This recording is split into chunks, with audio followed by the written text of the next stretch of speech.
teman-teman, perkenalkan nama saya Betania Kenenes Ginting, NIM channel N02014, ruangan C11 keuangan daerah. Nah, di sini kita akan membahas pelaksanaan pendapatan dan belanja daerah. Pengertian APBD. Anggaran pendapatan belanja daerah, selanjutnya disingkat APBD, adalah suatu rencana keuangan tahunan pemerintah daerah yang disetujui oleh Dewan Perwakilan Rakyat Daerah. Undang-Undang Nomor 17 Tahun 2003 Pasal 1/8 tentang keuangan negara. APBD merupakan dasar pengelolaan keuangan daerah dalam suatu tahun anggaran. APBD merupakan rencana pelaksanaan semua pendapatan daerah dan semua belanja daerah dalam rangka pelaksanaan desentralisasi dalam tahun anggaran tertentu. Pemungutan semua penerimaan daerah bertujuan untuk memenuhi target yang ditetapkan dalam APBD. APBD terdiri dari anggaran pendapatan dan pembiayaan. Pendapatan terdiri atas pendapatan asli daerah atau disebut dengan PAD, yang meliputi pajak daerah, retribusi daerah, hasil pengelolaan kekayaan daerah, dan penerimaan lain-lain.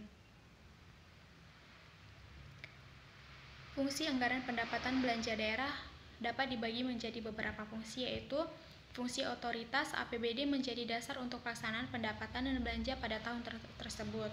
Fungsi perencanaan. APBD menjadi pedoman bagi manajemen dalam merencanakan kegiatan tahun tersebut.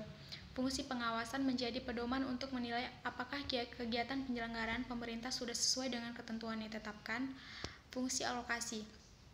APBD harus diarahkan untuk menciptakan lapangan kerja atau mengurangi pengangguran dan pemborosan sumber daya serta meningkatkan efisiensi dalam perekonomian. Fungsi distribusi kebijakan. APBD harus memperhatikan rasa keadilan dan kepatutan. Fungsi stabilisasi menjadi alat untuk memelihara dan mengupayakan keseimbangan fundamental perekonomian daerah. Struktur dan susunan APBD. Penganggaran pendapatan daerah dan penganggaran pendapat dan belanja daerah. Penganggaran ini disajikan terlebih dahulu sebelum anggaran belanja. Pendapatan daerah dikurungi dengan belanja daerah. Hasil yang didapatkan bisa surplus atau defisit. Jika surplus yang didapat berarti pendapatan lebih besar daripada belanja, sedangkan defisit berarti belanja lebih besar dibandingkan pendapatan. Anggaran pembiayaan. Anggaran ini terdiri dari penerimaan pembiayaan dan pengeluaran pembiayaan. Selanjutnya penerimaan dikurangi dengan pengeluaran yang kemudian disebut dengan pembiayaan neto. Prinsip penyusunan APBD. Pemerintah daerah mengajukan perancangan APBD atau RAPBD kepada DPR yang disertai penjelasan dan dokumen pendukung. Rancangan ini biasanya diajukan pada bulan Oktober minggu pertama di tahun sebelumnya. DPRD kemudian meninjau RAPBD lalu mengambil keputusan setuju atau tidak dengan rancangan tersebut.